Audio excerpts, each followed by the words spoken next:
o caso da Operação Factor,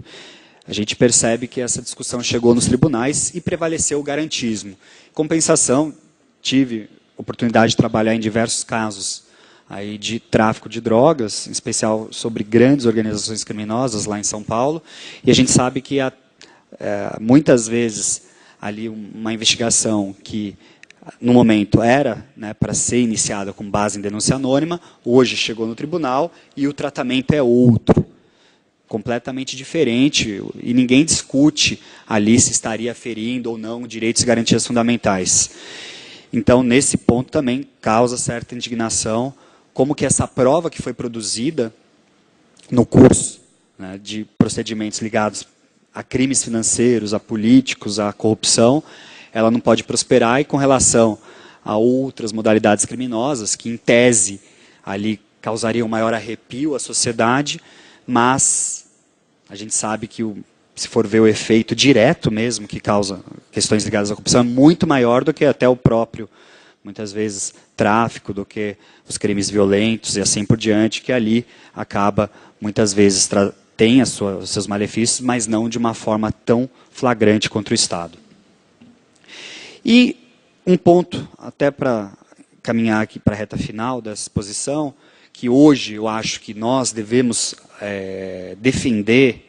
e justamente brigar por essa causa, é evitar essa visão garantista na colheita da prova. Por quê? Num primeiro momento, você pega a doutrina clássica, ela defende que os direitos fundamentais eles só têm aquela acepção subjetiva, ou seja, contra os abusos do Estado com relação ao indivíduo, devemos sempre ali ver de uma forma mais forte o direito individual com relação à opressão do Estado, que é aquela doutrina, né, da proibição do excesso. Então, sempre que formos analisar uma medida invasiva, uma prova eventualmente que acabe interferindo em direitos e garantias fundamentais, vamos sempre analisar aquela velha máxima da razoabilidade, proporcionalidade, adequação e proibição do excesso. E, num outro momento,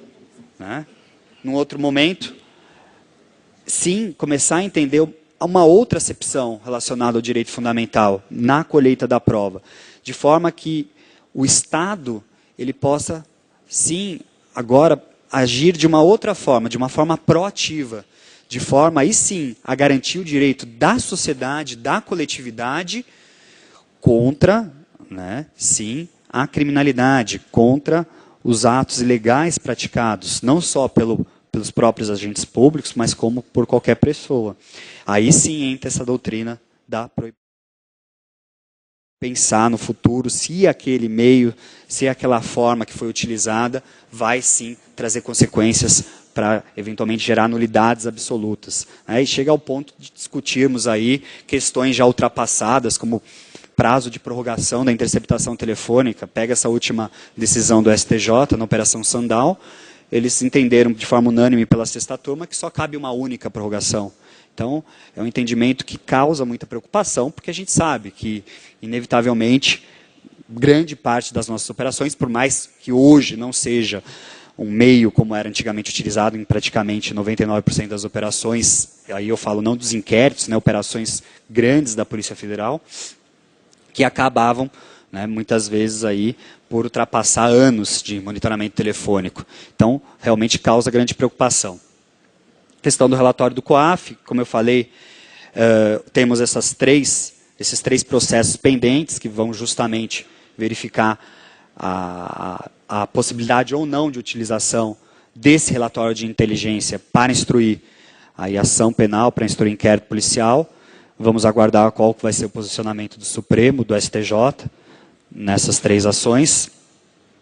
E ia falar também a questão de alguns outros meios de colheita de provas, mas infelizmente o tempo já acabou há bastante tempo, peço desculpas, mas deixo também aqui, né, meu contato aí à disposição.